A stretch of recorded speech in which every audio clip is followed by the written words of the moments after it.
Nag-start po talaga ako sa girl group po. And naging lead vocalist po ako sa Mocha Girls. And then after that, nag-recording artist naman po ako sa Poly's Records. And then Viva.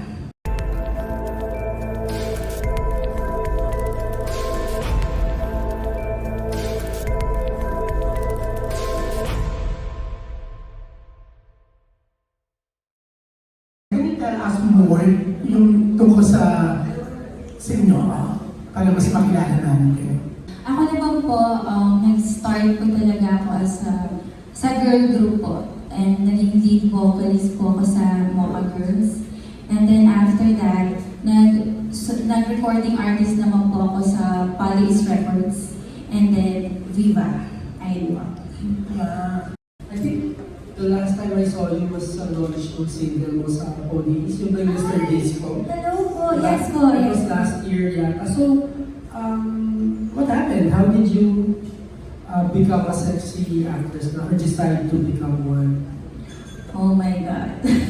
Ba't po kayo nandito? Hindi, thank you so much po. Actually, yun nga po. Paano ba? Nung bata pa po kasi ako, pangarap ko po talaga maging artista. Artista po talaga. Dumating po yung time na sinasamahan ako ng mom ko, nag-audition ako sa Going Bulilit, hanggang TVB. Ibubuk pa ako ng ticket ng mom ko para lang pumunta naman sa ibang lugar just to audition TVB. So, nung time na yun, parang feeling ko, hindi sa akin yung pag-artista. Hindi ako kinukuha, hindi ako nakaka-as or whatsoever. Nag-audition ako sa Mocha Girls since na passion ko din ang singing and dancing. Doon po talaga nag-start yung career ko sa industry. Doon po ako natutong mag-perform sa harap ng maraming tao, gano'n. Until naging, pinayarate ako ng Poly's para gawing soloist na recording artist. Which is, I am so blessed. Thank you so much po for that Poly's kung mapapanood nyo to. And then, 5 years po ako sa kanila, yung contract ko po sa Poly's. And then, nagkaroon po ako ng mga sarili kong single na may maririnig nyo po na sa Spotify at iTunes, Apple, wow, nag-promote. Hindi, I mean, sobrang first love ko yung singing and dancing, performing. Kasi nga, parang tinanggap ko sa sarili ko na walang chance na maging artista ako. And then, nung time na na-scout po ako as a Viva artist, akala ko po, Viva artist na pang-wholesome. And then, na-shock ako. Surprise! Viva Max! Well, nung binigay po sa akin yung gano'ng sitwasyon ko, parang medyo umatras muna ako kasi parang hindi ko kaya. Kasi hindi ko alam kung paano ba.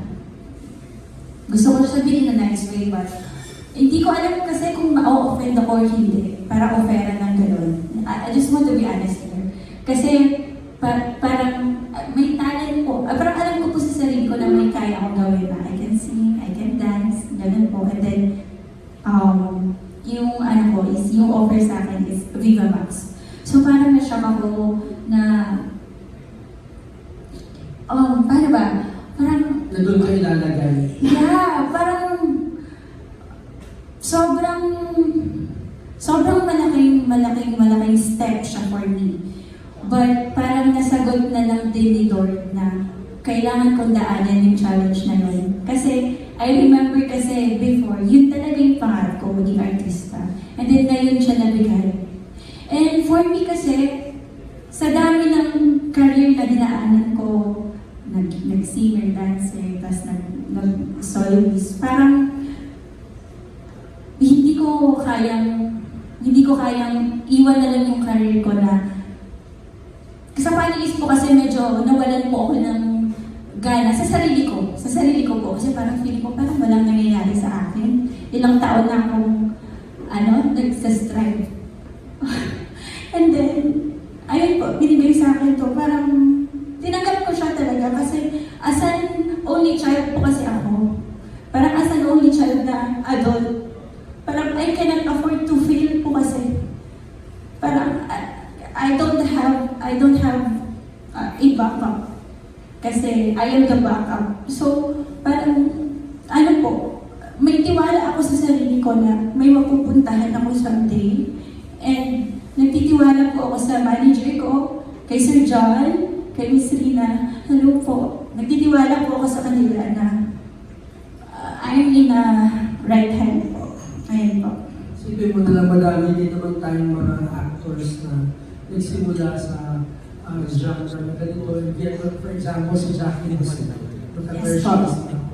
Actually, yun po yung advice din po nila sa akin. And, ayun po. Pero hindi ko naman po binantawan yung pagpe-perform kasi pag ini-invite po ako sa events, nag-events po ako, nagagawa ko pa din naman yung passion ko, singing and dancing. And nadagdagan nga lang is ngayon is naging artista na po talaga, which is I am very, very, very grateful po talaga. Wala po akong pinagsisigahan sa decision ko.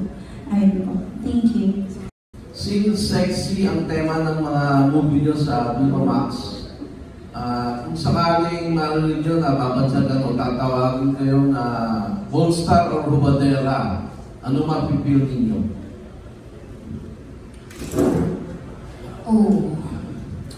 Well, ako po kasi, bago ko po tinanggap yung contract ng Viva Max, inabsorb ko na po lahat ng mga pwede pong mangyari.